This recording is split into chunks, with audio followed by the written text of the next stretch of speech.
একটি মনের দাম দিতে গিয়ে বাংলার স্বাধীনতা আনলো যারা। আমাদের এই ঋণ কোনোদিন শোধ হবে না, না না না, শোধ হবে না। হ্যালো গাইস, আপনারা কেমন আছেন? শুভরাত্রি। আমরা ইনশাল্লাহ ভালোই আছি। এই মুহূর্তে আমার এক কাকা চলে আসলেন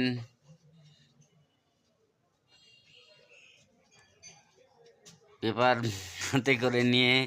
হ্যালো গাইস, সকলে ভালো থাকবেন, নিজের প্রতি খেয়াল রাখবেন। ধন্যবাদ সকলকে।